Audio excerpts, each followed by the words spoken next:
Cantique 353. 3, 4.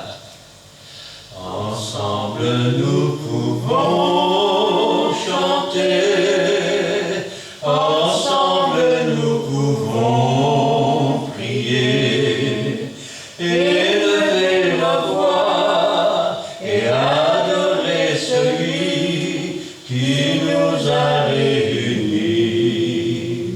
Ensemble nous pouvons donner, ensemble nous pouvons porter nos fardeaux, nos joies et proclamer l'amour qui nous a réunis. Tous ensemble, tous ensemble, nous pouvons montrer son amour au monde entier. Ensemble nous pouvons chanter, ensemble nous pouvons prier, élever nos voix et adorer celui qui nous a réunis. Amen. Amen. Le 352.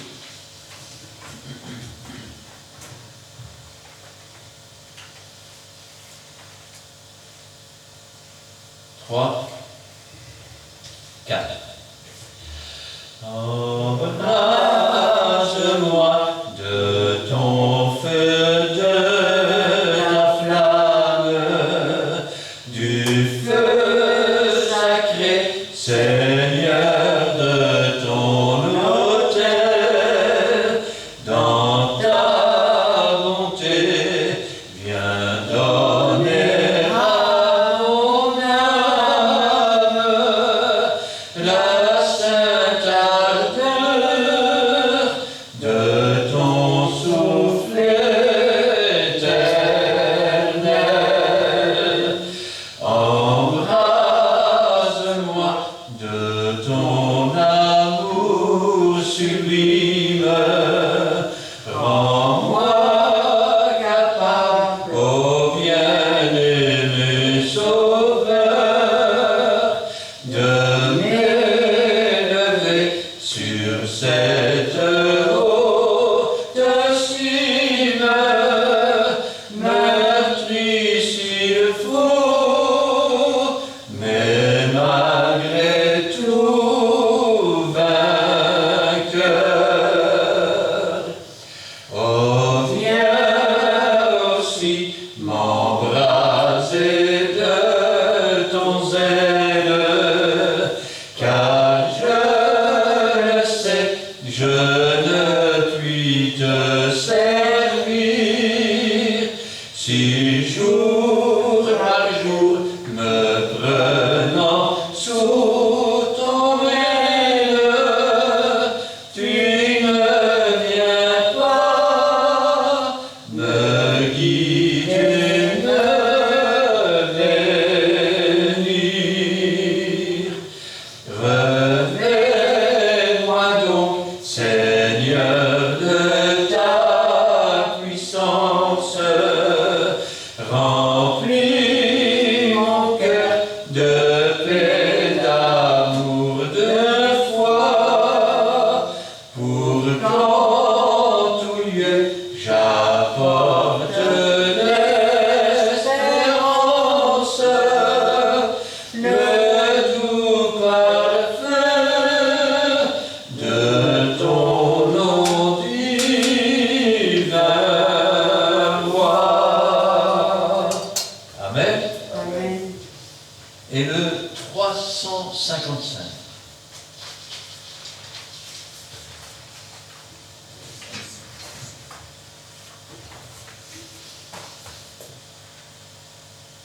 3, 6. Enseigne-moi, Seigneur,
briller sur mon chemin, lorsque je tiens ta main, enseigne-moi, et tant que je vivrai, enseigne-moi, jusqu'en l'éternité, enseigne-moi,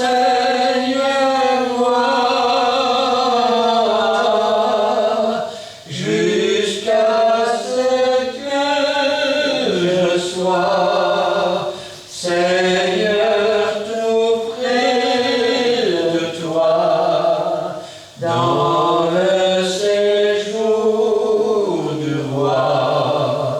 Enseigne-moi. Amen. Amen. Ce soir, j'aimerais bien se prendre la parole de Dieu avec vous.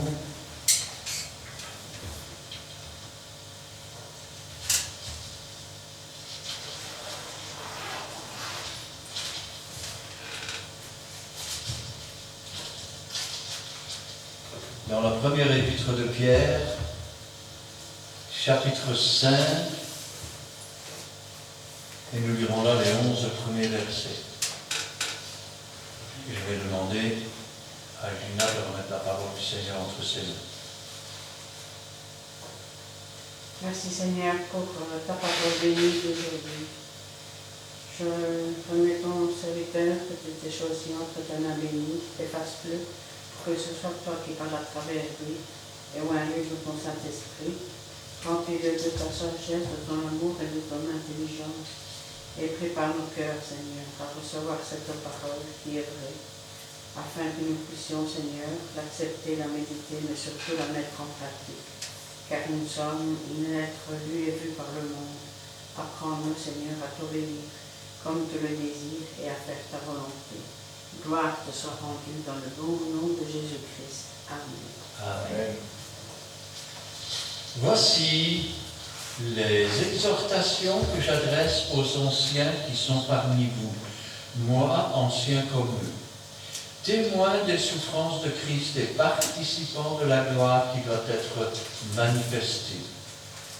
Paissez le troupeau de Dieu qui est sous votre garde, non par contrainte, mais volontairement selon Dieu. Non pour un gain sordide, mais avec dévouement. Non comme dominant sur eux, sur ceux qui vous sont échus en partage, mais en étant les modèles du troupeau. Et lorsque le souverain pasteur, paraîtra, vous obtiendrez la couronne incorruptible de la gloire. De même, vous qui êtes jeunes, soyez soumis aux anciens. Et vous, dans vos rapports mutuels, revêtez-vous d'humilité. Car Dieu résiste aux orgueilleux, mais il fait grâce aux humbles. Humiliez-vous donc sous la puissante main de Dieu, afin qu'il vous élève au temps convenable. Et déchargez-vous sur lui de tous vos soucis, car lui-même prend soin de vous. Soyez sobres, veillez. Votre adversaire, le diable, rôde comme un lion rugissant, cherchant qui il dévorera. Résistez-lui avec une foi ferme, sachant que les mêmes souffrances sont imposées à vos frères dans le monde. Le Dieu de toute grâce, qui vous a appelés en Jésus-Christ à sa gloire éternelle, après que vous aurez souffert un peu de temps, vous perfectionnera lui-même, vous affermira, vous fortifiera, vous rendra inébranlable. À lui soit la puissance au siècle des siècles. Amen. Amen.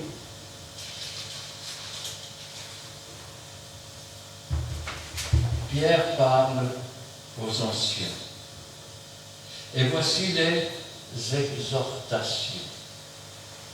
Voici les conseils que je donne. Voici les préceptes que je donne. voici la façon dont je vous encourage à marcher. Voici les exhortations que j'adresse aux anciens. Alors, qu'est-ce qu'un ancien? Dans l'Ancienne Alliance, les anciens étaient généralement les premiers-nés qui avaient le droit d'aînesse. Pour devenir ancien, il fallait avoir une trentaine d'années au moins, minimum. Et ils siégeaient à l'entrée de la ville. Dans la Nouvelle Alliance, les anciens sont parfois des pasteurs ou des suppléants pasteurs, ainsi écrit à l'ancien de l'Église ou à l'ange de l'Église. Ce sont des messagers. Ils sont établis par Dieu. Parfois, dans une église, il y a un pasteur et il peut y avoir plusieurs anciens. C'est-à-dire que l'ancien peut, par exemple, remplacer quand le pasteur est appelé à prêcher ailleurs. Ou alors, l'ancien peut aller, quand il est envoyé par le pasteur, parce que ce n'est pas un électron libre, attention, il peut aller prêcher, je vais dire, dans une autre église. Quand je lis cela, ce sont des exhortations qui s'adressent aux anciens qui sont parmi vous. Et regardez ce que dit Pierre, Pierre qui est apôtre, Pierre qui est pasteur. Il dit « moi, ancien comme eux ». Moi, ancien comme eux. Le mot « ancien » ne veut pas dire quelqu'un qui est un vieux pépère. Ça ne veut pas dire quelqu'un qui est là depuis 50 ans dans l'Église. Non, c'est simplement quelqu'un qui est né dans l'Église, qui a grandi dans l'Église, qui a été appelé à prêcher l'Évangile et peut-être même à être pasteur. Et il fait figure de futur remplaçant. Quand il y a plusieurs anciens, on peut par exemple passer au vote pour savoir quel ancien on va mettre à la tête de l'Église. Mais souvent, ce n'est pas comme ça que ça se passe. Souvent, le pasteur laisse une lettre dans laquelle il indique, voilà, dorénavant, ce sera le frère un tel qui va vous remplacer, qui va me remplacer, et qui va donc officier en tant que pasteur. Parfois aussi, quand c'est l'ouverture d'une nouvelle église, l'ancien est alors nommé officiellement par l'ancien et les pasteurs, et souvent avec l'imposition des mains. C'est ainsi qu'il prend charge de l'église. C'est cela, un ancien. Et alors, qu'est-ce qu'il dit? Témoin des souffrances de Christ et participant à la gloire qui doit être manifestée. Pierre est témoin des souffrances de Christ. Mais cela va plus loin. Rappelez-vous ce que disait Jésus. Vous recevrez une puissance sur vous et vous serez mes témoins. C'est ainsi que les anciens, pour bien faire, doivent être animés de l'Esprit Saint. Et comme pour les diacres, comme pour les évêques, ils doivent avoir un bon témoignage, être l'époux d'une seule femme, je veux dire, et bien conduire leur maison. Quand je pense à cela, je pense aussi aux anciens qui, maintenant remplis du Saint-Esprit, sont les témoins de Dieu. Ils témoignent de l'œuvre de Dieu, ils témoignent, je vais dire, du pardon reçu en Jésus-Christ. Ils le font non pas par eux-mêmes, car rappelez-vous, quand on est témoin de quelque chose, et ça il y a peu de gens qui comprennent, quand on est témoin de quelque chose, est-ce qu'on est acteur de quelque chose? Non. Ou on est acteur, ou on est témoin. Vous me direz, mais le pasteur, c'est l'acteur, il prêche. Eh bien non, parce que le pasteur, l'ancien, il ouvre sa bouche, et Dieu a dit, je la remplirai. Amen. Ainsi donc, il est le témoin de l'œuvre de Dieu. Ce n'est pas, ça, vous savez, j'ai même connu un pasteur. Ce pasteur, quand vous parliez avec, alors mon frère, comment ça va? Ça va, ça va. Tout doucement. Et pourtant, je vais vous dire quelque chose. La preuve qu'il était rempli du Saint-Esprit, la preuve qu'il était acteur de ce qui se passait, c'est que lorsqu'il montait sur la tribune, cet homme ne bégayait plus. Amen. Et il parlait avec assurance, avec connaissance, parce qu'il ouvrait sa bouche, mais ce n'est pas lui qui la remplissait. Et quand je pense à cela, je dis quand même, Seigneur, quand tu donnes un ministère, tu ne comptes pas sur notre intelligence, tu ne comptes pas sur notre capacité, tu ne comptes pas... Non, nous sommes témoins. Témoins d'une œuvre qui se fait.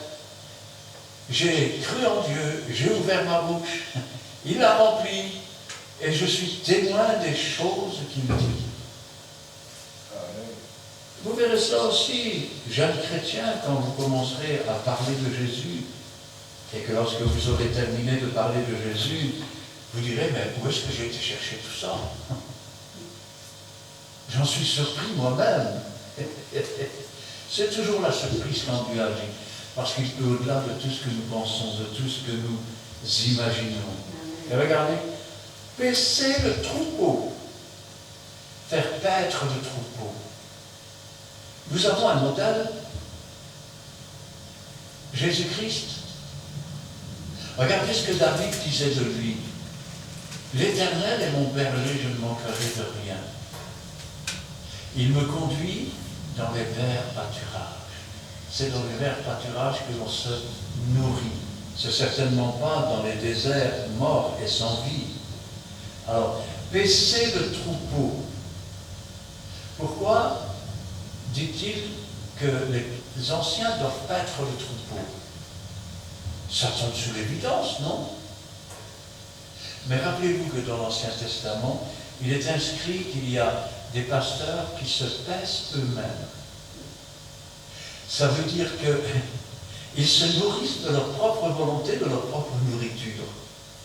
Et donc, pendant ce temps, le peuple attend. Parce que la nourriture n'est pas donnée au temps convenable. Et l'un des commandements qui est donné ici par Dieu au travers de l'apôtre Pierre, paissez le troupeau. Le troupeau de Dieu. Ne l'oubliez jamais, ce n'est pas votre Église, ce ne sont pas vos chrétiens. Et quand les chrétiens entrent dans l'Église, ils ne devraient même pas dire « mon pasteur, mon Église », car c'est l'Église de Dieu et c'est le serviteur de Dieu. Et vous êtes les brebis de Dieu. Amen. Et Dieu demande aux anciens, aux pasteurs, aux évangélistes, et moi j'ajoute, et aux docteurs, de paître le troupeau de Dieu qui est sous votre garde. Qui est sous votre garde. Je voudrais le répéter encore une fois, parce que souvent on ne pèse pas à porter les mots. Qui est sous votre garde. Cela veut dire, ancien, que tu es responsable devant Dieu. Cela veut dire que si tu ne fais pas bien ton travail, tu vas rendre des comptes à Dieu. À la fin des temps, certains pasteurs seront pris par les cheveux comme ça, et Dieu leur demandera des comptes. Rappelez-vous qu'on demandera toujours beaucoup à celui qui a reçu beaucoup, et peu à celui qui a reçu peu. Tu as demandé pour recevoir beaucoup et tu as reçu. Aujourd'hui, tu dois paître le troupeau que Dieu a mis sous ta garde. Tu es le gardien du troupeau. Non pas toi seulement, mais tu es l'instrument par lequel Dieu garde le troupeau. Et c'est le Saint-Esprit qui doit te dire attention ici, attention là-bas. Ici, réjouis-toi. Ici, loue l'Éternel pour ce que tu vois. Et là, pleure pour une chose qui se passe. C'est le Saint-Esprit qui doit te le montrer, parce que l'intelligence de l'homme est trop petite. Tu es l'instrument dont Dieu se sert pour garder le troupeau. Et c'est Dieu qui te met à cœur de faire ceci ou de faire cela. Ça veut dire que si tu n'es pas droit dans tes bottes, si tu mets tes pieds sur le côté, ça veut dire aussi, comme disait Dieu quand il a parlé à Caïn, certainement si tu agis mal, le péché se couche devant ta porte, il s'installe. Si tu agis bien, tu relèves alors ta tête. Et quand tu relèves ta tête, tu peux regarder vers le ciel et invoquer le Dieu Tout-Puissant, celui qui sauve, celui qui délivre, celui qui guérit, celui qui conduit. Paissez le troupeau de Dieu qui est sous votre garde, non par contrainte. Faut bien, si tu veux. J'en ai marre. Si tu en as marre, donne ta place à quelqu'un qui a été oint par le Saint-Esprit, à quelqu'un qui a reçu le ministère de Jésus, à quelqu'un qui a reçu l'appel de Dieu, et au moins le peuple mangera une bonne nourriture.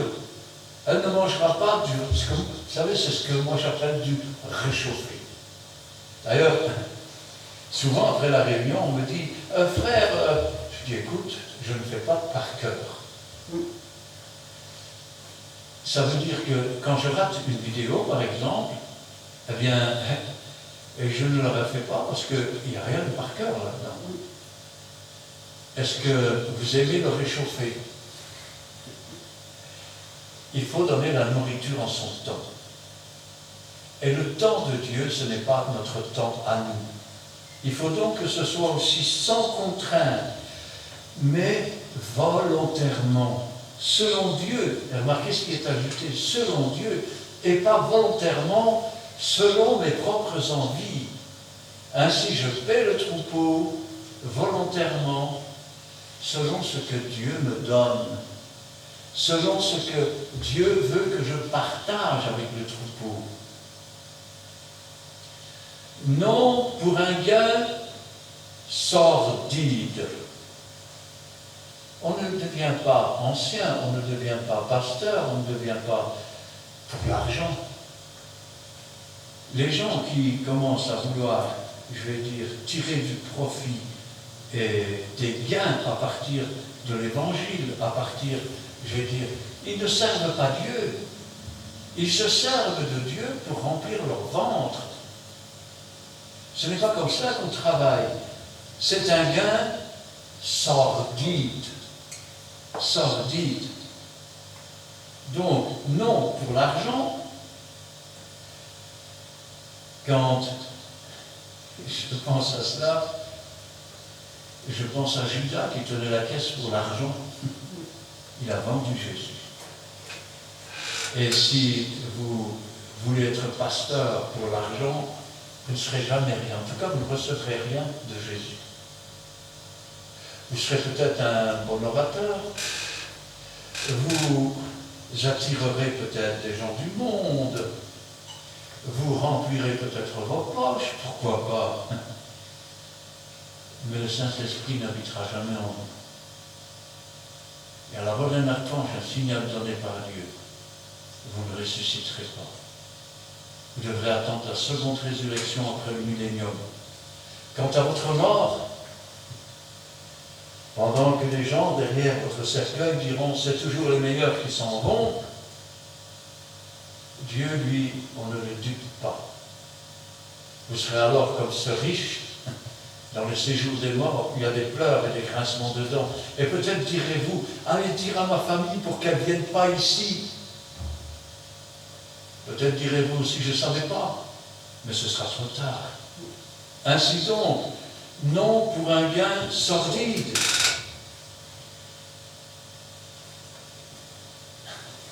Ne vous inquiétez pas pour le lendemain. Ne dites pas que mangerons-nous demain, que boirons-nous demain. Dieu sait que nous en avons besoin. Regardez les lys des champs. Il n'y a pas de plus belles fleurs Et pourtant, même Salomon n'a pas été revêtu comme l'une d'elles. Et quand elles sèchent, elles sont jetées au feu. Regardez les oiseaux du ciel, ils ne sèment pas, ils ne moissonnent pas. Et Dieu prend soin d'eux. Vous allez me dire, alors, qu'est-ce que je dois chercher? As-tu jamais lu, cherche d'abord le royaume et la justice de Dieu, et toutes choses te seront données en plus. Amen. Dieu sait de quoi tu as besoin.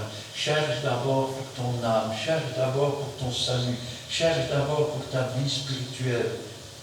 Et Dieu sait que tout le reste te sera donné en plus. Tu ne l'auras pas mérité par ton travail, tu ne l'auras peut-être pas gagné, mais Dieu te le donnera. C'est Dieu qui élève les rois, c'est Dieu qui les jette dans la poussière. C'est Dieu qui élève le prophète, c'est Dieu qui punit le prophète.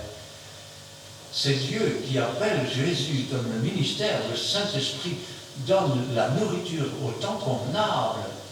C'est pourquoi tu dois travailler avec dévouement.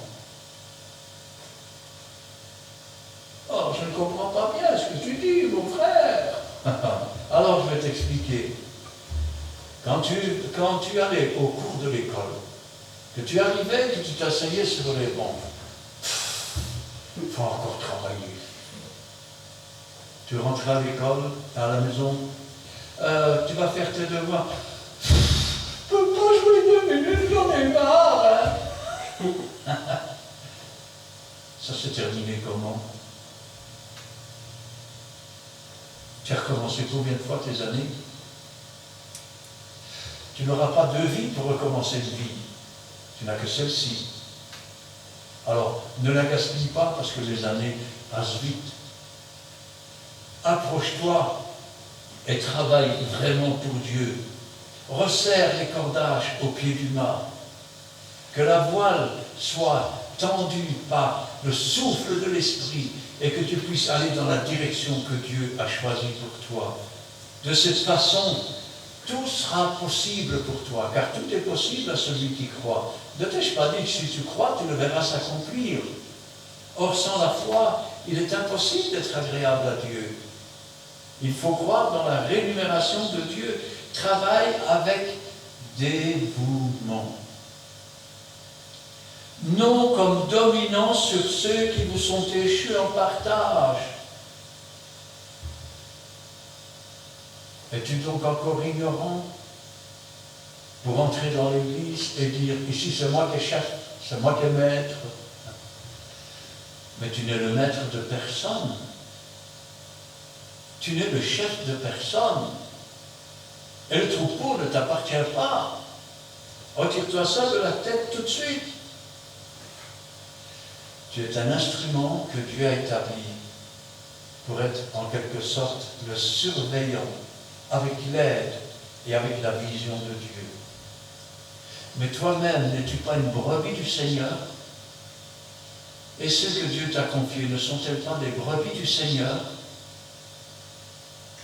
Quel est le berger qui abandonne ses brebis parce que travailler, c'est trop dur. Et regarder, c'est pas beau. Et demander la charité, c'est une chose que je ne sais pas faire. Autrement dit, paresseux, lève-toi et tourne-toi vers Dieu. C'est Dieu qui donne le pouvoir et le vouloir et la possibilité. Non comme dominant sur ceux qui vous sont échus en partage. Vous savez, un jour, je m'en allais dans une église avec un ancien. Je connaissais bien le pasteur. Et quand on est arrivé, j'ai dit bonjour frère Christian. Il me dit bonjour frère Christian. Oui.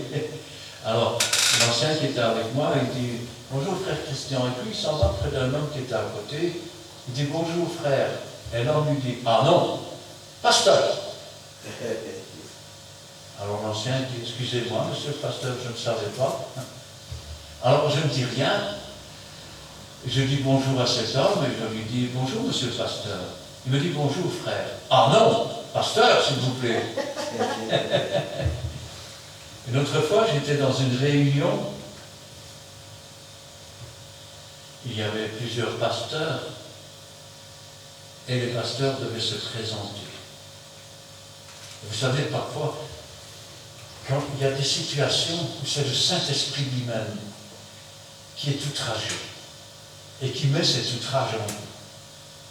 Moi, je suis pasteur de l'église une telle.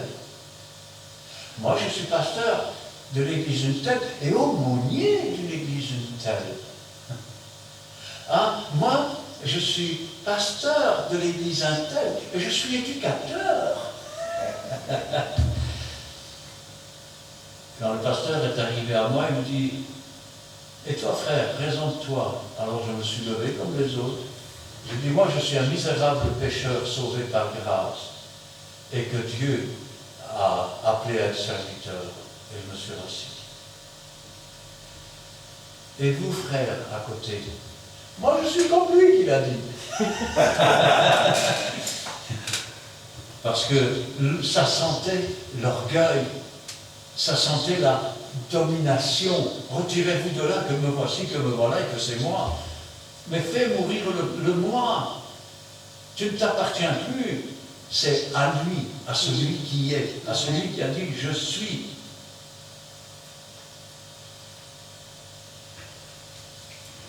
Mais en étant les modèles du troupeau, être un modèle. D'accord, je veux bien être le modèle du troupeau, mais alors, il faut quand même bien que j'aille copier ça quelque part, non? Ben oui. Eh bien, j'ai le pasteur des pasteurs, le chef de l'église, le roi des rois, le Seigneur des seigneurs. Jésus a dit, vous ferez les choses que j'ai faites et vous en ferez de plus grandes. Tout disciple accompli est semblable à son maître. Ce qui veut dire que si réellement tu accomplis tout ce que Dieu te demande, si tu es fidèle dans les petites choses, il va t'établir sur les grandes choses. Mais si tu n'es déjà pas fidèle dans les petites, comment veux-tu être établi sur les grandes? Tu seras encore moins fidèle. Et quand Dieu t'établit sur les grandes choses, ce qui veut dire que ce n'est pas toi, mais c'est Dieu qui te donne la capacité. C'est Dieu qui te donne la nourriture. Et toi, tu n'es que celui qui reçoit les ordres du patron et qui les transmet. Tu n'es pas l'intermédiaire entre Dieu et les hommes, c'est pas ce que je dis. Mais je dis que tu reçois ta nourriture de Dieu et que Dieu a préparé pour les hommes, pour les brebis, étant toi-même une brebis. Car quel que soit le ministère que l'on occupe, je dis bien quel que soit le ministère que l'on occupe, le titre ou, je veux dire, les dons que l'on a, ne sommes-nous tous pas frères et sœurs? Y a-t-il un plus grand parmi nous? Si quelqu'un veut être grand dans l'Église, qu'un autre le loue, mais qu'il ne se vante pas. Et s'il veut être grand dans l'Église, mais qu'il soit serviteur de tous. C'est à cela qu'on reconnaît les enfants de Dieu. Car Jésus-Christ lui-même, rappelez-vous, c'était saint d'un linge. Il avait lavé les pieds de ses disciples. Et quand l'apôtre a dit, oh non, Seigneur, pas ça, Seigneur. Jésus a dit, si je ne te lave pas, tu n'auras pas part avec moi. Et regardez ce que l'apôtre a dit. Alors, lave-moi tout entier, Seigneur. Mais Jésus lui a dit, lorsqu'un homme est lavé, je traduis, lorsqu'un homme a été lavé par le sang de Jésus-Christ, il lui reste ses pieds à laver, sa façon de marcher. C'est la raison pour laquelle, chaque fois que Dieu rencontre un homme sur sa montagne, il lui dit déjà, enlève tes sandales, enlève ce qui te sert à marcher. Revêt-toi maintenant de ce que Dieu veut te revêtir, les sandales que donne le zèle de l'Évangile. Le zèle, pas la domination, pas la fainéantise, pas l'amour de mammon, mais le zèle de la bonne nouvelle de Jésus-Christ.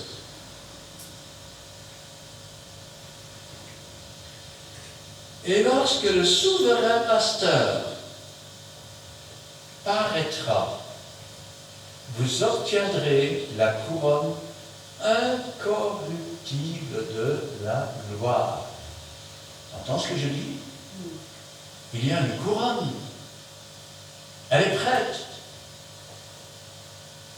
à condition que tu sois cet ancien, ce pasteur, cet apôtre, ce diacre, cet évangéliste, ce docteur, ce prophète. Il y a une couronne pour toi. Vas-tu laisser cette couronne vide? Vous savez, quand nous serons là-haut dans le ciel, nous serons tous dans des corps glorifiés, ce sera merveilleux, nous serons comme des anges.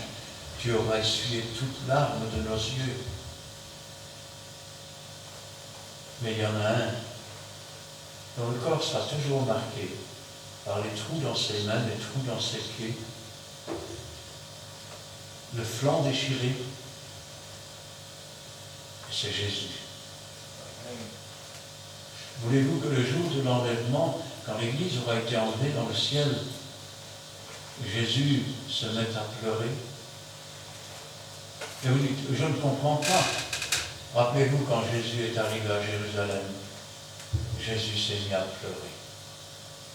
Il a dit, Jérusalem, Jérusalem, toi qui tues les prophètes et tous ceux qui te sont envoyés, combien de fois j'ai voulu vous rassembler, pas dans une grande Babel, vous rassembler auprès de moi, dit Jésus. Comme une poule rassemble ses poussins sous ses ailes. Mais vous ne l'avez pas voulu. Vous voulez que je vous raconte l'histoire de Caquette? Caquette, c'était une poule. Et elle avait quelques poussins. Les poussins la suivaient partout. Et un jour, il y a eu le feu dans le champ. Et vous savez ce qu'elle a fait, Caquette? Elle a rassemblé tous ses poussins. Elle les a mis sous elle. Et elle les a couverts. Quand le feu est passé, ses plumes ont brûlé. Sa peau a brûlé. Elle est morte. Mais ses poussins ont reçu une nouvelle chance de pouvoir vivre. Jésus est comme la poule. Ah, il n'a pas brûlé dans un champ, non, il a été crucifié sur une croix. À notre place, pour que nous puissions vivre. Et c'est de cela que nous parle la Bible. Et c'est pour cela qu'en tant que serviteurs, nous devons nous être affermis. Vous savez, je ne suis pas obligé de faire des vidéos, je ne suis pas obligé de les mettre sur YouTube. Personne ne m'oblige à rien du tout. Je ne suis pas obligé d'être pasteur. Je ne suis pas obligé d'enseigner. Personne ne m'oblige à rien du tout. Mais celui qui m'a aimé m'a dit, veux-tu devenir pasteur? Et j'ai accepté. Et depuis, je peux vous dire que le vent souffle, que la tempête souffle, que la colère gronde, ou tout ce que vous voulez, il est comme cette poule qui vient me couvrir, qui vient me protéger, et qui fait que, année après année, je continue à travailler pour lui, non pas parce que je veux mériter quelque chose, mais en réponse à l'amour qu'il a manifesté. Même si je sais que là-haut, il y a une couronne qui m'attend. Vous savez, je me souviens d'un pasteur, il a eu une vision dans son sommeil. Et il s'est retrouvé dans le ciel. Et dans le ciel, il y avait Jésus qui était assis sur son trône. Et puis il y avait deux vieilles dames qui souvent étaient assises dans le fond de l'église. Et il y avait des couronnes là. Alors quand il a vu les couronnes, il a dit, oh, ça fait près de 40 ans que je sers le Seigneur. Maintenant, je vais enfin recevoir la couronne. Et puis à un moment donné, Jésus s'est penché, il a pris une couronne, il l'a mis sur la tête d'une des deux vieilles, il a pris l'autre couronne, il l'a mis sur la tête de l'autre vieille. Alors le pasteur, il a dit, mais c'est pas juste. Cette femme, elle était dans le fond, elle ne faisait rien. Moi, ça fait 40 ans que je te sers, 40 ans que je prêche l'évangile. Et c'est à eux que tu donnes les couronnes. Et Jésus lui a répondu, tu vois ces deux petites vieilles, si elles n'avaient pas prié pour toi, tu ne serais pas resté debout. Tu ne serais pas resté debout. Si Dieu s'était écarté seulement un tout petit peu de chacun de nous, nous serions tombés. C'est pour ça que Jésus a dit, je suis avec vous tous les jours. C'est une façon de nous dire qu'il ne nous abandonnera jamais. Lui a été abandonné sur la croix pour que nous ne le soyons plus jamais. Ainsi, lorsque le souverain pasteur paraîtra, vous obtiendrez la couronne incorruptible de la gloire. Ainsi, tel il est, tel nous serons. Rappelez-vous ce que disait Jean dans l'évangile de Jean, chapitre 1. Nous avons contemplé sa gloire, une gloire comme la gloire du Fils venu du Père. De même, vous qui êtes jeunes, alors tu es jeune chrétien et tu voudrais faire et travailler pour Dieu, la chose n'est pas mauvaise du tout.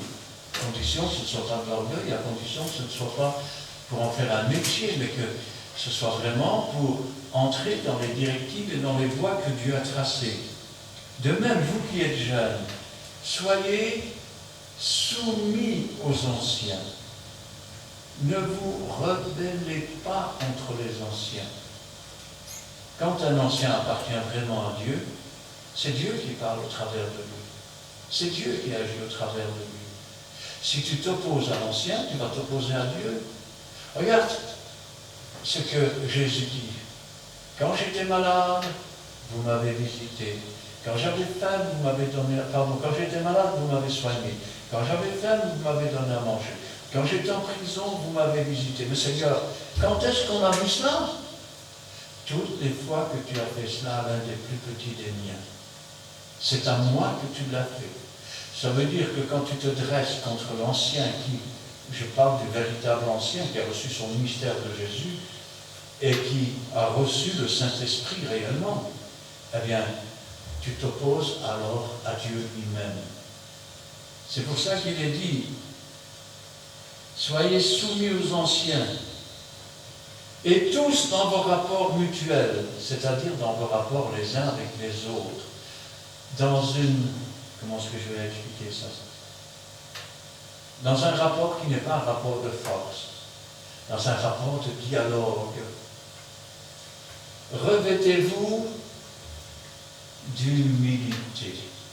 D'humilité. Ça veut dire ne commencez pas par dire, oui, mais ici c'est moi qui est chef et c'est moi qui décide, c'est pas toi qui vas décider. Non. Être humble. Ça veut dire parler en toute douceur. Mais alors, il faut savoir ceci, c'est qu'un homme qui marche avec l'Esprit de Dieu, marche tantôt avec la douceur de Dieu et tantôt avec la fermeté de Dieu. Quand le roi envoie 50 soldats vers Élie, Élie les regarde, et avec la dureté, la puissance du Saint-Esprit, il dit que le feu descende et les consume. Et ils sont consumés. Pourquoi? Eh bien, un jour quelqu'un m'a demandé quelle est la limite de la patience d'un serviteur de Dieu. Et je lui ai répondu, la limite de la patience d'un serviteur de Dieu n'a d'égal que la patience de Dieu elle-même. Quand Dieu est impatient, le serviteur est impatient. Quand Dieu est patient, le serviteur est patient. Et vous, tous, dans vos rapports mutuels, revêtez-vous d'humilité.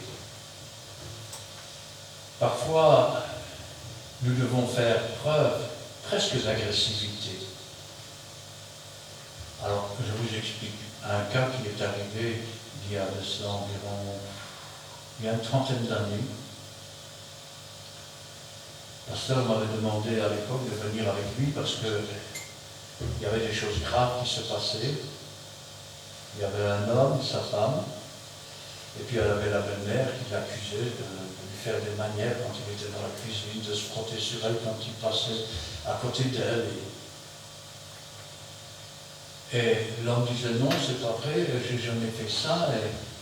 Et la femme de la vieille, elle disait oui, il fait ça, il fait ça, il fait ça. Et bien sûr, l'épouse de l'homme, elle n'était pas contente du tout. Hein. Elle était prête d'ailleurs à frapper son mari. Sauf que, si on avait été dans une église où il n'y a pas le Saint-Esprit, cet homme aurait peut-être été chassé de chez lui, chassé de l'église, peut-être qu'il serait en dessous d'un carton aujourd'hui. J'étais là normalement en tant que spectateur, j'étais assis, j'écoutais, et puis à un moment donné, la vieille, elle passe, qui passe, menteuse. Mais enfin, ça me traitait de menteuse, vous faites? Oui, tu es une menteuse. Ben, ça alors? Je dis, oui. Parce que la vérité, c'est qu'il ne t'a jamais touché. La vérité, c'est que tu as peur qu'on te mette au... Et tu as accusé ton beau-fils pour que ta belle-fille, ta fille le mette dehors. Et que comme ça, tu vives avec ta fille. Cette femme s'est mise à pleurer. Elle a dit, oui, c'est vrai, j'ai peur d'aller au Rhône, c'est pour ça que j'ai fait ça. Ça veut dire que être serviteur de Dieu, c'est parfois ouvrir sa bouche, laisser quelqu'un d'autre la remplir et faire paraître la vérité qui est cachée. Eh oui, ce n'est pas une mission facile, ce n'est pas toujours plaisant. Vous savez, quand on a, je vais dire, environ 30-35 ans, qu'on regarde une vieille de 70 ans et qu'on lui dit que c'est une menteuse et qu'on lui dit comme ça en face, c'est pas agréable. Il faut avoir du respect pour les personnes âgées. Mais là, la chose était trop grave. Et sans l'Esprit de Dieu, eh bien, cet homme se serait retrouvé dehors et sans rien. C'est pour ça que vous devez marcher droit avec le Seigneur. C'est pour cela que vous devez marcher avec le Saint-Esprit. Parce que c'est lui qui conduit dans toute la vérité. Le péché conduit dans le mensonge, il conduit dans l'erreur, il conduit dans l'injustice.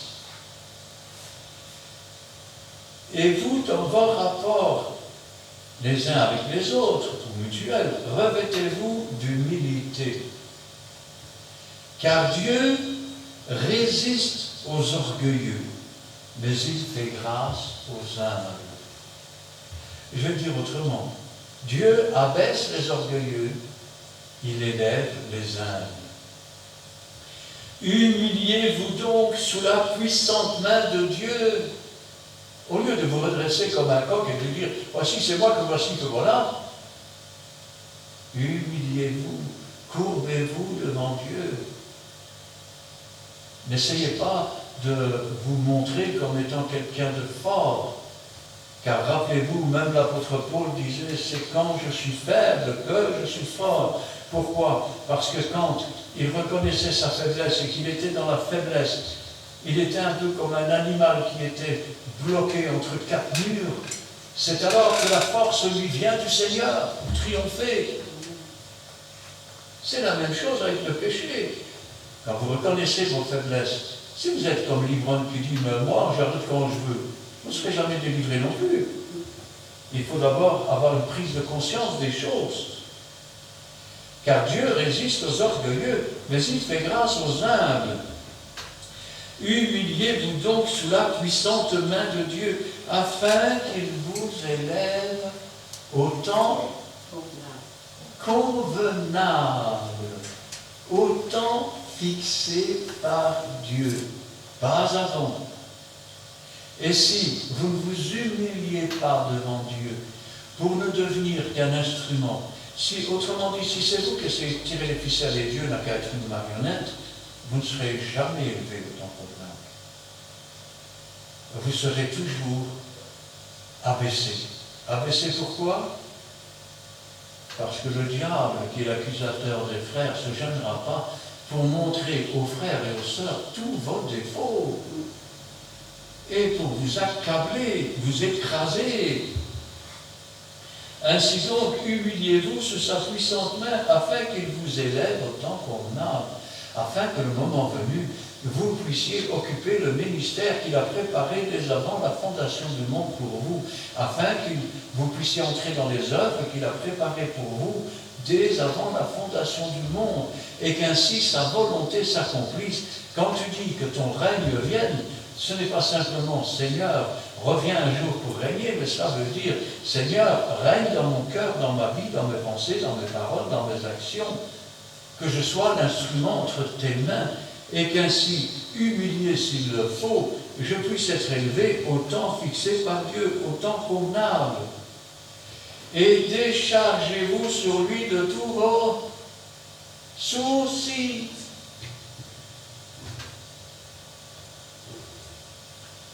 déchargez-vous sur lui de tous vos soucis. Et je me souviens d'une sœur, c'était la femme d'un pasteur. Et à l'époque, je devais avoir 28, 29 ans peut-être, 30 ans maximum. Et je me souviens de cette femme. J'allais lui rendre visite souvent, je lui lisais un passage de la Bible, et nous parlions ensemble. Et comme elle avait presque 70 ans, un jour elle me dit, « Faut que je te dise quelque chose, gamin. » J'ai dit, « Oui, sœur, quoi ? Si tu veux être serviteur de Dieu, il faut que tu aies un dos de glace. » Je ne comprends pas. Il faut que tu laisses glisser. Dieu ne t'a pas appelé à porter tous les problèmes du monde. Dieu t'a appelé pour que tu les déposes à ses pieds. Ainsi donc, quand tu as des soucis, quand il y a des soucis dans l'Église, dépose-les aux pieds du Seigneur. Quand il y a des soucis dans ta vie parce que tu es harcelé par l'un ou par l'autre, dépose-les aux pieds du Seigneur. Confie-toi dans le Seigneur. Il est la réponse. Tu es son instrument. Va-t-il permettre que cet instrument soit détruit? Si c'est dans sa volonté, oui. Pour sa gloire, pourquoi pas? Après tout, combien de chrétiens sont allés au supplice? Ils y sont allés en chantant. Mais si ce n'est pas selon sa volonté, si ce n'est pas dans les plans de Dieu, laisse-moi dire que tu verras la main puissante de Dieu. C'est ce que la Bible dit. Au lieu de te charger d'un souci et d'aller à la guerre. Heureux celui qui sait, je vais dire, attendre patiemment au bord de l'eau. Il finira par voir ses ennemis flotter et passer devant lui. Ainsi donc, déchargez-vous sur lui de tous vos soucis, car lui-même prend soin de vous. C'est Dieu qui prend soin des serviteurs. C'est Dieu qui prend soin de ses brebis. Quand le pasteur parle, il ne fait qu'ouvrir sa bouche et c'est Dieu qui parle. Et c'est Dieu qui prend soin de ses brebis. Ainsi donc, si tu es la brebis du Seigneur, quel que soit le rang que tu occupes, dépose tes fardeaux, dépose tes soucis, dépose tes problèmes. Rappelle-toi toujours que les soucis du siècle, ce sont des ronces qui étouffent la parole de Dieu. Pour que la semence de Dieu tombe dans une bonne terre, dans un cœur fertile, il faut pour cela que tu déposes toutes les ronces aux pieds du Seigneur, afin que lui-même se charge de les faire périr. Rappelle-toi qu'en une journée, en une nuit, il a fait pousser un ricin. Et en une journée, il l'a fait périr par un petit ver. Ainsi donc, Dieu ne mettra jamais sur nos épaules des choses qui dépassent ce que nous pouvons supporter. Et demande-toi toujours quel est le but de Dieu, car toute chose concourt au bien de ceux qui aiment Dieu. Avec l'épreuve, Dieu donne le moyen de s'en sortir. Ainsi donc, déchargez-vous sur lui de tous vos soucis, car lui-même prend soin de vous. Je vais vous dire une chose, les années, je ne les compte plus, mais je peux vous dire que pendant toutes ces années, j'ai été trahi par des frères, j'ai été trahi par des sœurs, j'ai été trahi par des pasteurs. Oui, c'est la vérité. Mais je n'ai jamais été trahi par Jésus. Amen. Je n'ai jamais été trahi par Dieu. Et ce que sa bouche dit, son bras l'accomplit. Car sa parole, elle est oui, elle est Amen. Amen.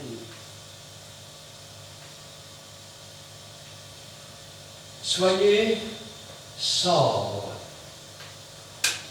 Sobre, ça veut dire quoi? Ça veut dire tempéré quelque part. Ça veut dire que ce soit dans les propos, que ce soit dans les actes, que ce soit, il faut toujours être sobre. Veillez. Veillez et priez. Car vous ne savez ni le jour ni l'heure où le Seigneur va venir vous prendre. Ça peut être maintenant, dans 5 minutes, dans 1 heure. Et veillez pourquoi? Parce que votre adversaire, c'est pas le monde, c'est pas les gens du monde, c'est pas, je vais dire, les hommes sur la terre. Notre adversaire, c'est le diable et ses démons, autrement dit, ces esprits méchants, ces anges déchus qui sont dans les lieux célestes. Ils ne sont pas nos amis, ce sont des adversaires qui rôdent comme un lion rugissant, cherchant qui il dévorera. Et vous remarquez la phraséologie qui est utilisée, comme un lion rugissant. Il est l'imitation du lion de Juda, mais il n'est pas le lion de Juda. Quand il prend l'apparence d'un frère, à l'extérieur c'est une brebis, mais au-dedans c'est un loup. Quand il prend l'apparence du Christ, à l'extérieur c'est un lion rugissant, mais à l'intérieur c'est le diable en personne. Votre adversaire, le diable, rôde comme un lion rugissant, cherchant qui il dévorera. Dévorera. Résistez-lui avec une foi ferme.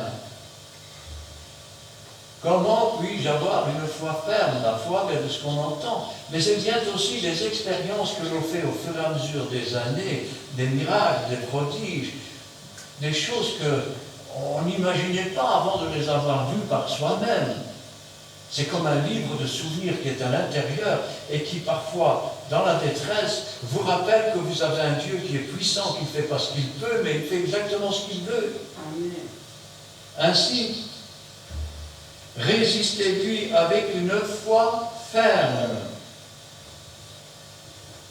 Il est dit même dans la Bible, résistez-lui fermement et il s'enfuira loin de vous. Ce n'est pas vous, et ce n'est plus vous qui devez avoir peur du diable et des démons. C'est les démons et le diable qui doivent avoir peur de vous. Si vous marchez dans la sainteté, si vous ne vous complaisez pas dans le péché, si vous ne devenez pas complice des choses du monde et des mensonges et d'autres choses comme ça, alors vous serez plus que vainqueur. Et c'est ce que Marc disait quand il disait « Vous marcherez sur les serpents et sur les scorpions. Si vous buvez quelques breuvages mortels, ils ne vous feront point de mal. Voici, je suis avec vous tous les jours. Résistez-lui avec une foi ferme, sachant de toujours à moi que ça arrive, ces choses-là, c'est trop injuste. » On dirait 4 numéros. Sachant que les mêmes souffrances sont imposées à vos frères dans le monde. Vous pensiez être le seul que le diable attaque, vous pensiez être le seul que le diable tente, vous pensiez être le seul. Pour autant que vous soyez un enfant de Dieu, vous êtes devenu l'ennemi de Satan, et Satan est devenu votre ennemi. Et jour et nuit, il vous accuse devant Dieu. Mais gloire soit rendue à Dieu parce que le souverain pasteur est aussi notre avocat auprès du Père. Et il intercède pour nous jour et nuit.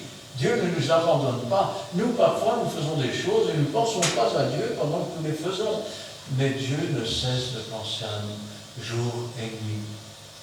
Non seulement Jésus est avec nous tous les jours, mais il a mis son ange.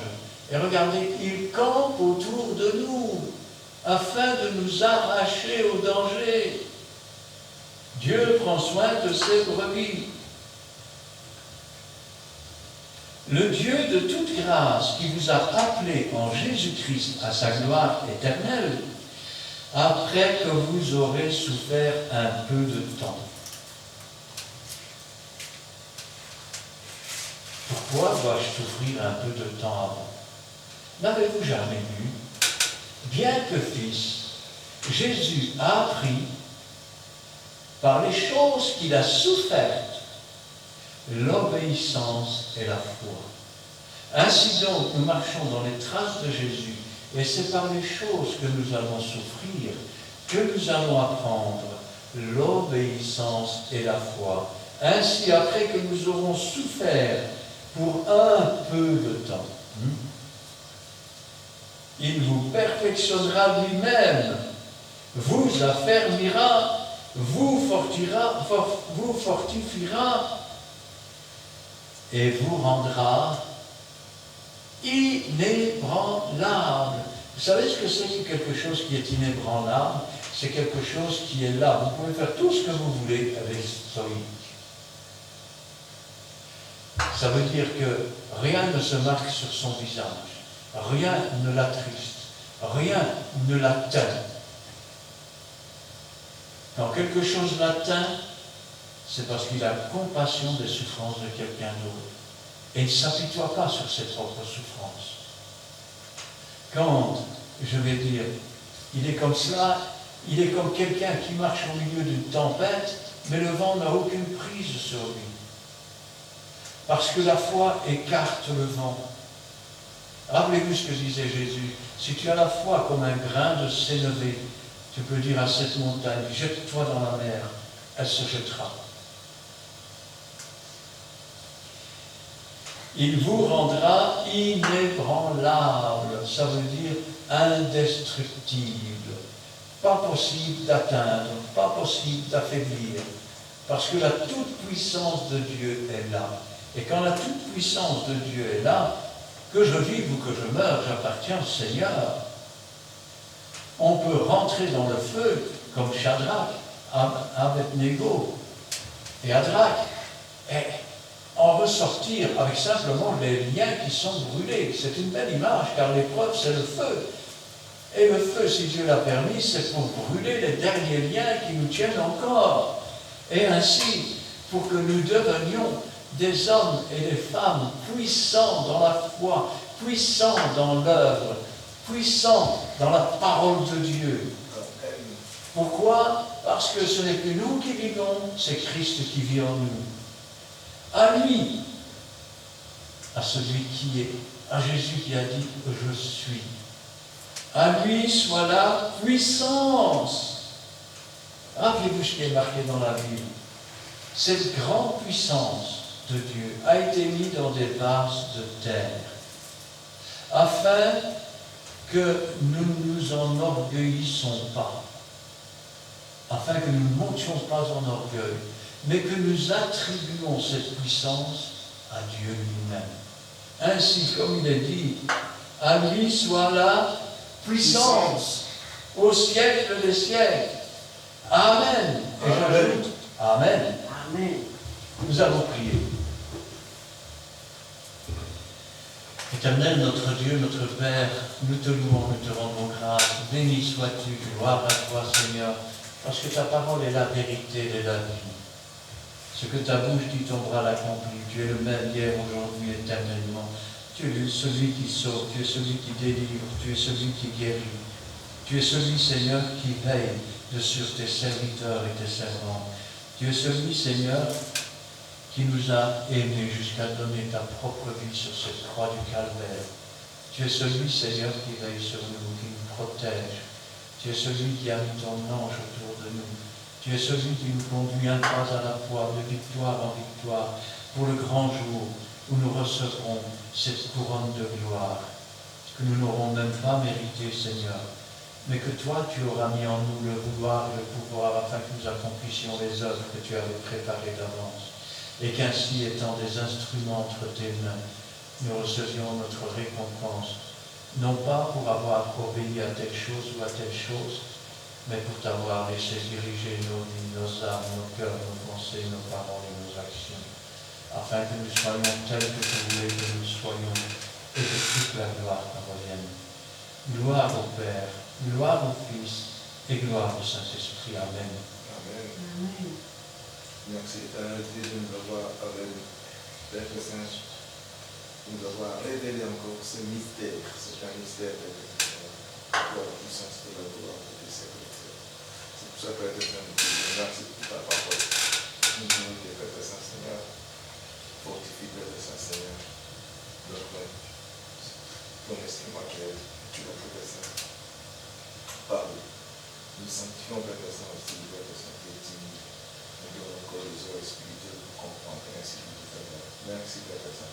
Sois loué, sois sanctifié, Père Saint. Nous te bénis, Père Saint-Dieu, parce que tu nous as choisis, tu nous as bénis, tu nous as bénis aussi.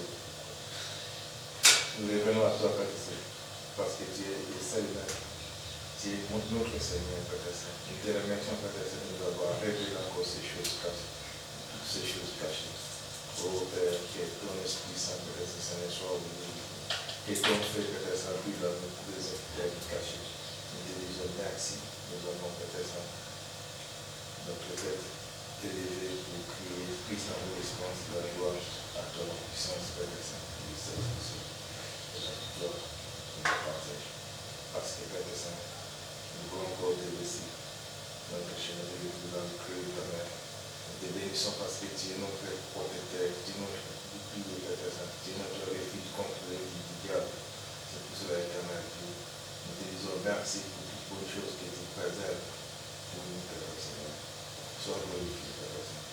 Gloire au Père, gloire au Fils et gloire au Saint-Esprit. Amen. Amen. Merci Seigneur pour ta présence et pour ton amour. Merci pour ta bonté, ta miséricorde et ta compassion. Merci Seigneur, car aujourd'hui encore, à travers ta sainte parole, tu as parlé à ton peuple. Et merci car tu nous rappelles dans ce récit les recommandations de Pierre aux anciens, aux pasteurs, aux jeunes. Recommandations qui aboutissent à une récompense, à une couronne, s'ils obéissent. Il nous demande aussi d'être obéissants et de nous humilier, de nous sanctifier chaque jour. Nous t'aimons, Seigneur, comme toi-même tu nous as aimés le premier, et nous voulons faire ta volonté en nous humiliant devant toi. Que ton Saint-Esprit brûle en nous tes interdits cachés, afin que nous puissions nous présenter devant toi saint et agréable. Pardonne-nous nos péchés, nos iniquités, nos manquements, car nous voulons marcher de l'avant, un pas à la fois, de mieux en mieux, comme tu le demandes, sur le chemin que tu as tracé pour chacun de nous. Ne permets pas que nous tombions en tentation, mon Dieu, car notre pèlerinage ici-bas n'est pas facile. Nous voulons être droits devant toi. Préviens-nous de tes armes, afin, Seigneur, de lutter et d'œuvrer dans le chemin, dans les œuvres que tu as préparées, et de ne pas tomber dans les pièges que l'ennemi peut nous tendre. Car c'est vrai, il est rusé, il est prêt à dévorer sa proie, mais toi, Seigneur, tu l'as vaincu à la croix du Calvaire. Merci, Seigneur, pour ton amour immense. Merci, Seigneur, car c'est toi qui tiens notre main faite dans ta main puissante, qui guide nos pas dans tes empreintes. Et c'est toi, Seigneur, qui chaque jour prends soin de nous, car c'est toi qui nous relève, qui nous fortifie, qui nous encourage et qui nous guérit. Et pour cela, mon âme te loue, te bénit et te rend grâce, et te remercie de tout ce que tu fais pour nous chaque jour, pour les choses que nous voyons et celles que nous ne voyons pas, pour tout ce que tu nous donnes, mon Dieu, pour les choses visibles et invisibles. Car tu es tout pour nous, Seigneur. Tu es notre Dieu et notre Père, et nous sommes tes enfants. Bénis, Seigneur, chacun de nous qui sommes présents, et visite tous les absents. Merci, Seigneur, pour tout ce que tu feras. À toi la gloire, la puissance et le règne, dans le siècle des siècles. Amen. Amen. Amen. Eh bien, nous pouvons terminer avec le cantique numéro 351.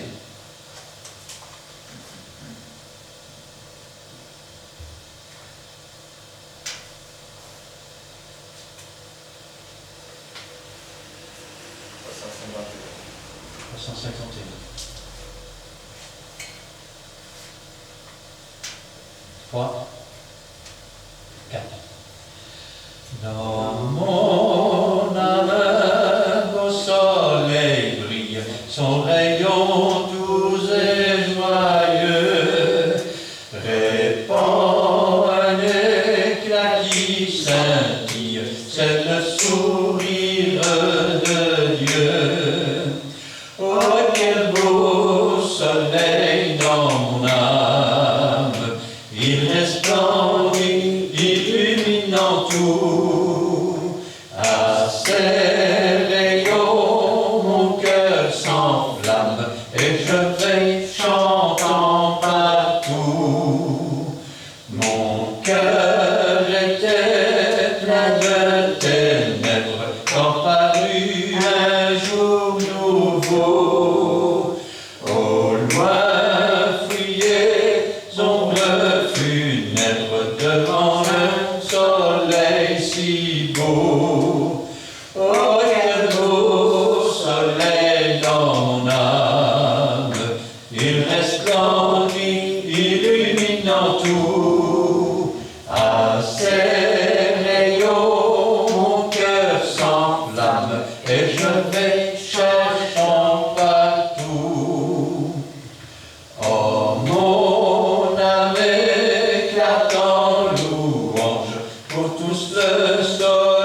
que serait parmi les phalanges qui loueront Dieu jour et nuit. Oh, quel beau soleil dans mon âme, il resplendit, illuminant tout. À ses rayons, mon cœur s'enflamme et je vais chantant partout. Amen. Amen. Que l'Éternel te bénisse et qu'il te garde. Que l'Éternel fasse luire sa face sur toi et qu'il t'accorde sa grâce. Que l'Éternel tourne sa face vers toi et qu'il te donne la paix. Amen. Amen. Et amen.